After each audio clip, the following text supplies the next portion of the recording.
Good morning students, this is our another topic of agriculture, cropping pattern. Previous video में हमने types of farming पढ़ा और meaning of agriculture. इसमें हम cropping pattern पढ़ेंगे। जो इंडिया के कंटेक्स्ट में हम पढ़ रहे हैं कि जो क्रॉपिंग पैटर्न है यानी जो फसलों का जो प्रारूप है यानी फसलें किस तरह से उगाई जाती है इंडिया में, क्या पैटर्न है उसका, वो हम स्टडी कर रहे हैं।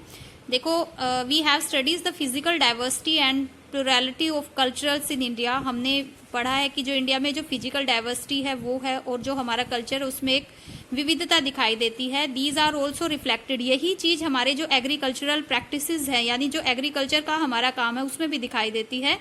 कहने का मतलब क्या है कि हमारे जो क्रॉपिंग पैटर्न है उसमें भी एक डाइवर्सिटी दिखाई देती है। हमारे यहाँ पे various types of food and fibre crops, vegetables और fruit, spices and condiments. Condiments भी एक तरह के मसाले ही होते हैं, उगाए जाते हैं क्योंकि हमारे देश के क्लाइमेट में एक डाइवर्सिटी है। क्लाइमेट के अकॉर्डिंग ही हमारी जो एग्रीकल्चर है, जो क्लाइमेट के, देखो क्लाइमेट से ही एग्रीकल्चर इन्फ्लुएंस होती है, प्रभावित होती है, तो उसी के अकॉर्डिंग जो हमारी क्रॉप्स हैं वो ग्रो की जाती हैं। अब जो इंडिया में जो क्रॉप्स ग्रो की जाती है यानी कि जो क्रॉपिंग सीजन है हमारा वो 3 टाइप्स में डिवाइड है। देखो 3 सीजन जो क्रॉपिंग सीजन है हमारे यहाँ पे वो 3 टाइप्स के हैं। उनमें फर्स्ट है राबी, खरीफ और जायद। ये बहुत इंपॉर्टेंट है, इसको आप बड़े ध्यान से सुनना, राबी, खरीफ एंड जायद। अब हम पढ़ेंगे कि राबी का जो सोन टाइम क्या है यानी उगाने का टाइम क्या है, जो राबी क्रॉप्स कौन कौन सी हैं, उनको किस टाइम में उगाया जाता है और किस टाइम में हार्वेस्ट किया जाता है। उसके बाद खरीफ क्रॉप कौन सी हैं, उनको किस सीजन में उगाया जाता है और किस सीजन में हार्वेस्ट किया जाता है, और जायद क्रॉप्स कौन सी होती हैं। तो देखो हम सबसे पहले राबी क्रॉप्स पढ़ रहे हैं। Rabi crops are sown in winter from, जैसे कि अब जो वीट है वो मेनली एक राबी क्रॉप्स है। अभी उसका हार्वेस्टिंग टाइम चल रहा है यानी मार्च और अप्रैल उसका हार्वेस्टिंग टाइम है, तो उसका सोन टाइम कौन सा है, वो विंटर में है यानी वो अक्टूबर टू दिसंबर में वो सोन एक तरह से उगाई जाती है, और harvesting in summer from April to June. Some of the important rabi crops are, ये अंडरलाइन करते जाना साथ के साथ, जो राबी क्रॉप्स है इंपॉर्टेंट वो कौन कौन सी है, wheat, barley, peas, gram and mustard. Though these crops are grown in large parts of India, straight from the north and northwestern parts such as, अब कौन कौन से एरियाज में ये ग्रो की जाती हैं, हमारा जो नॉर्थ पार्ट है मेनली वहां पर, और नॉर्थ वेस्टर्न पार्ट है जैसे हमारे यहाँ पे पंजाब है, Haryana, Himachal Pradesh, Jammu and Kashmir, Uttarakhand and Uttar Pradesh are important for the production of wheat and other rabi crops. तो अब हमें राबी क्रॉप्स के बारे में पता चल गया कि उसका सोन टाइम कौन सा है, हार्वेस्टिंग टाइम कौन सा है, मेनली राबी क्रॉप्स कौन सी हैं, और एट लास्ट हमें ये पता चल गया कि जो मेजर स्टेट है राबी क्रॉप्स के लिए वो कौन कौन से हैं। Availability of precipitation during winter months due to the western temperature cyclones help in the success of these crops.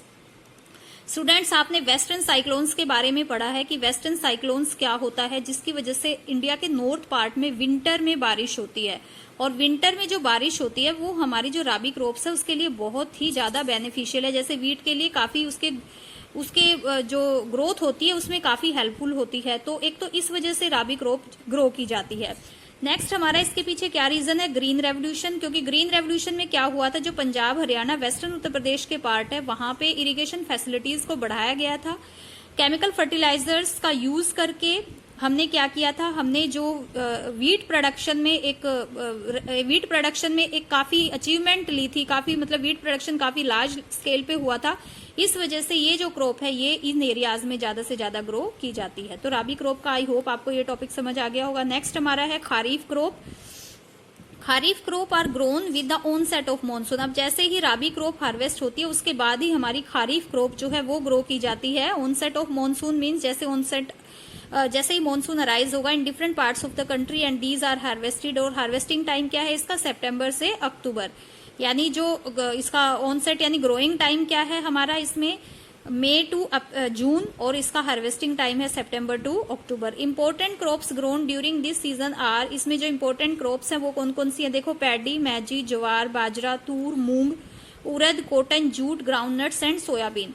Some of the most important rice growing region are, जो important rice main crop क्या है, खरीफ। देखो राबी crop main क्या थी, wheat, और खरीफ crop main क्या है, rice. इसी के ऊपर आपका मैप भी है जो मैं अभी आपको कराऊंगी या नेक्स्ट वीडियो में।